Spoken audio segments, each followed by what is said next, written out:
Hello everyone, so আজকে চলে এসেছি আরও একটা নতুন ভিডিও নিয়ে। আর আজকে আমরা রিভিউ করব জায়ুনের ওয়েবেল এস এই গিম্বেলটির।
আর এই গিম্বেলটির অলরেডি আমি আনবক্সিং আর ফার্স্ট ইমপ্রেশন ভিডিও অলরেডি বানিয়ে রেখেছি আমার চ্যানেলে।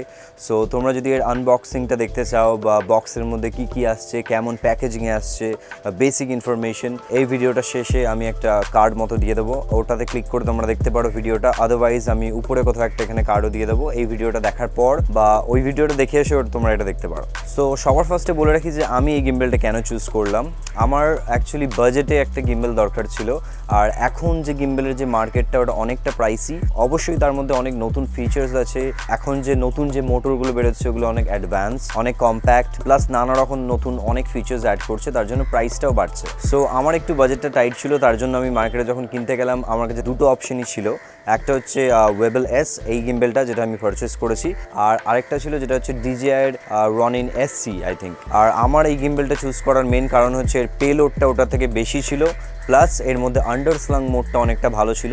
আর তোমাদেরকে দেখিয়ে দিই আন্ডারস্লাং মোডটা অ্যাকচুয়ালি কী, যেটা আমি বলতে চাইছি। তোমরা যদি কোনো ফুট স্টেপের শট বা কোনো লো টু দ্য গ্রাউন্ড কোনো শট নিতে চাও, তার জন্য এই গিম্বেলটা খুবই ভালো। কারণ এই যে ট্রাইপডটা আছে নিচের, এই ট্রাইপডটা ইজিলি ডিট্যাচ হয়ে যায়, আর তারপরে তোমরা এই ট্রাইপডটাকে উপরে এইভাবে লাগাতে পারবে। আর উপরে যখন তোমরা এইভাবে লাগাবে তখন তোমরা সিম্পলি এটাকে অ্যাজ আ আন্ডারস্লাং মোডও তোমরা এইভাবে ইউজ করতে পারবে। সো এটা আমার কাছে অ্যাডভান্টেজ লেগেছে, তার জন্য বেসিক্যালি একটা রিজন বলতে পারো এটা পারচেজের। আর সেকেন্ড, আমি এটা অনেক রিভিউ দেখেছি, সবাই এটার ব্যাপারে অনেক ভালোই বলেছে। প্লাস এর পেলোডটা অনেকটা ভালো, কারণ এই প্রপার যে ডিএসএলআর ক্যামেরা হয় ওটারও ওয়েট এটা ক্যারি করতে পারে। আর সেখানে আমি নর্মাল একটা সনি ZV-10 ক্যামেরা ইউজ করছি, মিররলেস, তোমরা আশা করি জানো। সো এটার কাছে আমার মনে হয় না কিছুই প্রবলেম হবে এটাকে হ্যান্ডেল করার জন্য। তার জন্যই আমি ফিউচারের কথা ভেবেও আমি এটা কিনেছি, যে ফিউচারে কখনো যদি আমি বড় কোনো ক্যামেরা কিনি আর কোনো ফুল ফ্রেমে শিফট হই, তাহলেও যাতে আমাকে গিম্বেল আবার পারচেজ না করতে হয়। এবার চলে আসছি এই গিম্বেলটার স্টেবিলিটি বা ওইসব বিষয়। স্টেবিলিটি নিয়ে আমার কোনো প্রবলেম মনে হয়নি। আমি অলরেডি এটাকে 2-3 মাস ইউজ করছি এখন। প্রচুর ইউজ করেছি আমি, প্রচুর ভিডিও, প্রচুর রিলস বানিয়েছি, ক্লায়েন্ট ওয়ার্ক করেছি, ভিডিও শ্যুট করেছি। সো আমার স্টেবিলিটি নিয়ে ডেফিনেটলি কোনো প্রবলেম হয়নি। আর যতদূর ব্যাটারি ব্যাকআপের কথা, আমার মনে হচ্ছে ব্যাটারি খুবই ভালো। তার কারণ হচ্ছে আমি 2 মাস ধরে ইউজ করছি, 5 to 6 আওয়ার্স তো ভিডিও রেকর্ড করেই ফেলেছি I think, more or less. তার মধ্যেও এখনও এটার ব্যাটারি দেখাচ্ছে যে 50%-এরও বেশি ব্যাটারি আছে। সো আমি এখনও অবধি এটাকে চার্জ করিনি। আমার অলরেডি মানে এত শ্যুট করার পরেও এর মধ্যে এতটা চার্জ আছে। সো ডেফিনেটলি ব্যাটারি ব্যাকআপ যেটা কোম্পানি যেটা ক্লেম করছে ওটা I think real 10 to 12 hours, at least 8 to 10 hours তো দিয়েই দেবে আশা করি। বাট হ্যাঁ, এর অ্যাকচুয়াল যে ব্যাটারি ব্যাকআপ যে টেস্ট ওটা আমি তোমাদেরকে বলতে পারবো না, কারণ এখন অবধি আমার ব্যাটারি শেষই হয়নি। এবার চলে আসছি নেক্সট, ব্যালেন্সিং বা ওই ব্যাপারগুলো কতটা ইজি কতটা টাফ। ব্যালেন্সিংয়ের ব্যাপারটা বলে রাখি, যারা অ্যাকচুয়ালি জানে যে how to balance A gimbal, তাদের কাছে সব গিম্বেলই মোর অর লেস সেম। আর এটার একটা প্লাস পয়েন্ট আছে, সেটা হচ্ছে এর যে তোমাদেরকে দেখিয়ে দিই, এর এখানে এরকম ছোট ছোট লক তোমরা পেয়ে যাবে। ওই লকগুলো দিয়ে বেসিক্যালি তোমরা অ্যাক্সেসগুলোকে লক করতে পারবে। তোমরা যখন অ্যাক্সেসগুলো লক করে দেবে, গিম্বেলটা মুভ হবে না। তখন তোমার একটা একটা করে অ্যাক্সেস তোমরা যখন ফাইন টিউন করবে, সেটা অনেকটাই ইজি হবে তোমাদের গিম্বেলটাকে ব্যালেন্স করতে। সো ফার্স্ট টাইম আমি যখন গিম্বেলটা পারচেস করি, আমি ব্যালেন্স অ্যাকচুয়ালি করতেই পারছিলাম না। আমার অনেক টাইম লেগেছিল, 1 ঘন্টা 1.5 ঘন্টা লেগেছিল, তারপরেও আমি ঠিকমতো ব্যালেন্স করতে পারিনি। বাট এখন বারবার করতে করতে এখন আমার 10 মিনিটস তো হার্ডলি লাগে না, 5 মিনিটস আই থিঙ্ক হয়ে যায়, যদি একটা ফ্ল্যাট সারফেস থাকে আর প্রপার যেখানে আমি বসে ব্যালেন্স করতে পারবো।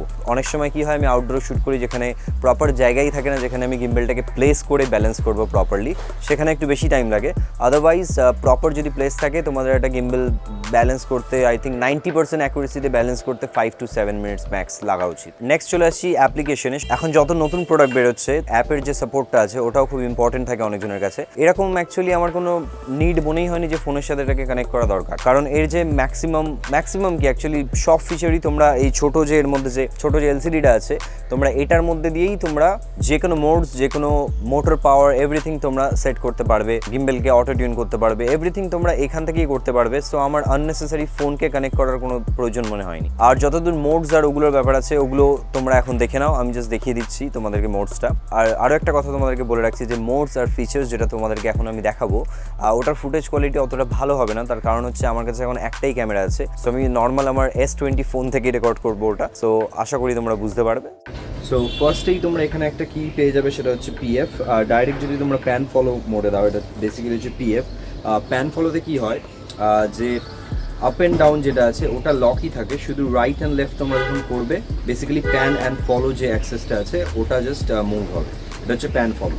আর নেক্সট যদি তোমরা নেক্সট মোডে চলে যাও, এই টগলটাকে তোমরা যদি নিচে করে দাও এখানে লক মোডে চলে যাবে। লক মোডে গিম্বেলটা কোনো দিকেই কোনো অ্যাক্সেসই সবকটা অ্যাক্সেসই লক আছে। সো বেসিক্যালি তোমরা যেরকমই ঘোরাও গিম্বেলটাকে up and down, right, left, ওটা সেম জায়গাতেই ক্যামেরাটাকে রাখবে অলওয়েজ, এটা কোনো মুভমেন্ট হবে না। এবারে নেক্সট মোডটা তোমরা দেখিয়ে দিই, সেটা হচ্ছে ফলো মোড। ফলো মোডটা বেসিক্যালি কীভাবে অ্যাক্টিভেট করবে সেটাও তোমাদেরকে দেখিয়ে দিই। নর্মাল যখন তোমরা প্যান ফলো বা লক মোডেই আছো, এই যে ট্রিগারটা দেখতে পাচ্ছ তোমরা, আশা করি ক্যামেরাতে দেখা যাচ্ছে কিনা আমি ঠিক বুঝতে পারছি না। এই ট্রিগারটা জাস্ট একবার প্রেস করলেই এটা ফলো মোডে চলে যায়। সো এটা প্যান ফলো থেকে আরেকবার দেখিয়ে দিই তোমাদেরকে। এটা বেসিক্যালি প্যান ফলো থেকে যখন তোমরা ট্রিগারটাকে একবার প্রেস করবে ওটা ফলো মোডে চলে যাবে।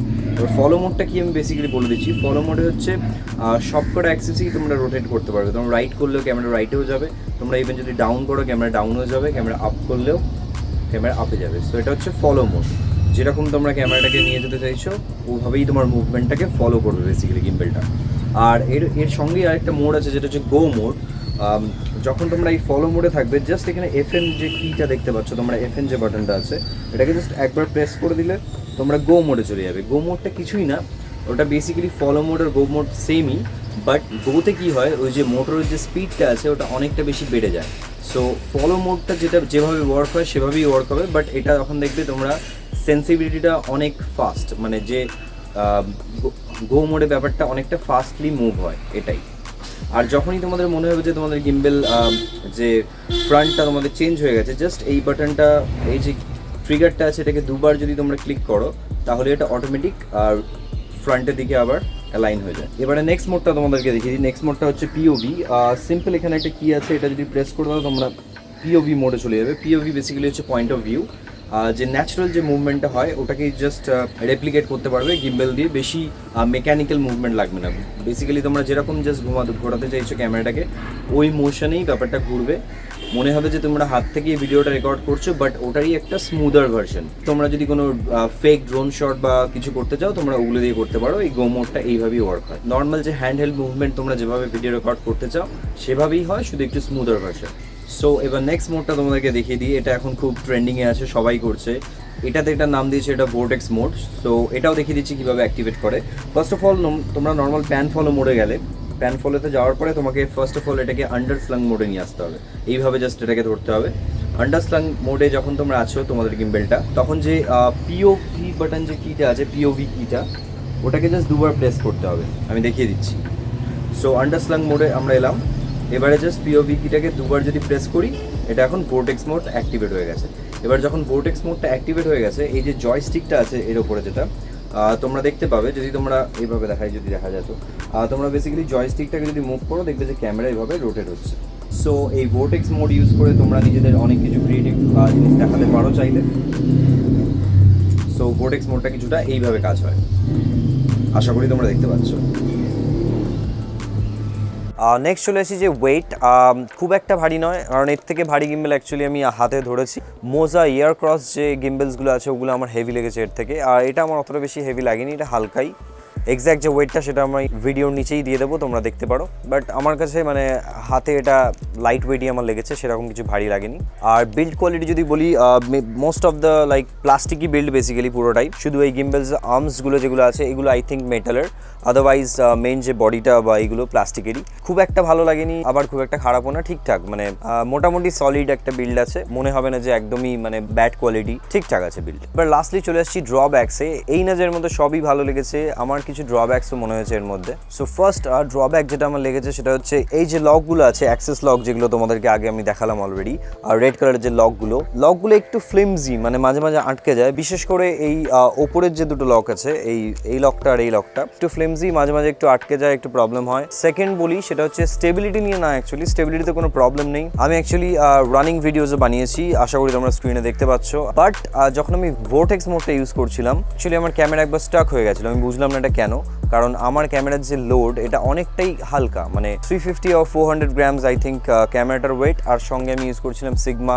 30mm 1.4 যে লেন্সটা আছে ওটা। সো ওভারঅল আই থিঙ্ক 600-700 গ্রামসের ওয়েট আছে। তারপরে ভোর্টেক্স মোডে আমার একবারের জন্য কিন্তু ক্যামেরা স্টাক হয়ে গেছিলো। সো ডেফিনেটলি এই ইস্যুটা আমার মনে হয় তোমাদেরকে জানানো উচিত, তার জন্য আমি জানালাম। পেলোড যতই বেশি হোক, যখন এটা ভোর্টেক্স মোডে আমরা ইউজ করছি, যখন এইভাবে থাকছে যখন পজিশনটা, তখন আই থিঙ্ক সেন্টার অফ গ্র্যাভিটিটা চেঞ্জ হয়ে যাচ্ছে, তার জন্য হয়তো মোটরে অনেক বেশি লোড পড়ছে, তার জন্য একটু হ্যান্ডেল করতে অসুবিধা হচ্ছে গিম্বেলটার। বাট ওটা খুবই একটা রেয়ার কেস, একবারই হয়েছিল, তার জন্য তোমাদেরকে মেনশন করে দেওয়া আমার মনে হলো দরকার, তাই তোমাদেরকে জানিয়ে দিলাম। আর যেহেতু লকের কথা তোমাদেরকে আগে বলেছি, তার জন্য আরও একটা জিনিস মেনশন করতে চাইছি। জানি না দেখতে পাচ্ছ কিনা, এইখানে যে লকটা রয়েছে, এই অ্যাক্সেসের যে লকটা, এই লকটাতে একটু আমার প্রবলেম লেগেছে। তার কারণ হচ্ছে এটাকে আমি পুরো যদি ভালো করেও টাইট করি, তারপরেও এটা না ঠিক মুভ হয় না। মানে তোমরা যখন ব্যালেন্স করতে যাবে, তোমাদেরকে এটাকে খুব মাইনার অ্যাডজাস্টমেন্ট করে তোমাদেরকে এটাকে ব্যালেন্স করতে হবে গিম্বেলটাকে। বাট এই যে ব্যালেন্সিংটা, এটা মানে স্মুথ নয়, এটা মানে একটু এর মধ্যে রেজিস্ট্যান্সটা অনেকটা বেশি লেগেছে আমার। সো এটাকে খুব ভালো করে টাইট করতে হয়। ইভেন যদি তোমরা লুজ করেও দেখাই, অলরেডি দেখছো কত টাইট করেছি, এটাকে যদি তোমরা লুজ করো, দেখবে যে রেজিস্ট্যান্সটা আছে, এই যে রেজিস্ট্যান্সটা অনেকটা মানে একটু আটকে যায়। মানে যখন তোমরা ব্যালেন্স করবে, তোমাদেরকে ফাইন টিউন করতে হবে। সো ফাইন টিউনের সময় ডেফিনেটলি এটা একটু প্রবলেম হয়, এটা একটু মানে জার্কি একটা মুভমেন্ট আছে, স্মুথ না। সো এটা ডেফিনেটলি আমার প্রবলেম হয় ব্যালেন্সিং করতে। সো যা good points, bad points, negative positive সবই আমি বলে দিলাম। এরপরও যদি তোমাদের কোনো প্রশ্ন থাকে, তোমরা অলওয়েজ নিজে কমেন্ট করো, আমি রিপ্লাই দিয়ে তোমাদেরকে বোঝানোর চেষ্টা করব। আর যদি কিছু ছেড়ে যায় বা যদি কিছু স্পেশাল জানতে চাও এটার ব্যাপারে, তোমরা অলওয়েজ কোয়েশ্চেন করতে পারো, কারণ আমি এটা রেগুলার ওয়াইজে ইউজ করছি এখন। আর নতুন যদি কিছু প্রবলেম বা নতুন কিছু যদি ফিচার্স আমি জানতে পারি, সেটা অবশ্যই তোমাদেরকে জানাবো। আর তোমাদের যদি ভিডিওটা ভালো লেগে থাকে, প্লিজ লাইক করো, শেয়ার করো, সাবস্ক্রাইব করো চ্যানেলটিকে। আর ZV-10 নিয়ে তোমরা যদি আরও ভিডিও দেখতে চাও, আমার চ্যানেলে পুরো প্লেলিস্ট আছে, তোমরা দেখতে পারো। তোমরা যদি নতুন এই ক্যামেরাটা পারচেস করে থাকো বা এই ক্যামেরাটার ব্যাপারে জানতে চাও, তোমরা ডেফিনেটলি দেখতে পারো, তোমাদের অনেক হেল্পফুল হবে, ম্যানুয়াল মোডস, আদার থিংস। আর ইভেন তোমরা কমেন্টে এটাও লিখতে পারো যে নেক্সট ভিডিও আমার কী নিয়ে বানানো উচিত, বা তোমরা কী নিয়ে ভিডিও দেখতে চাও, আমি সেটার উপরেই ভিডিও বানানোর চেষ্টা করব। সো আজকের জন্য এইটুকু। Thanks for watching, by.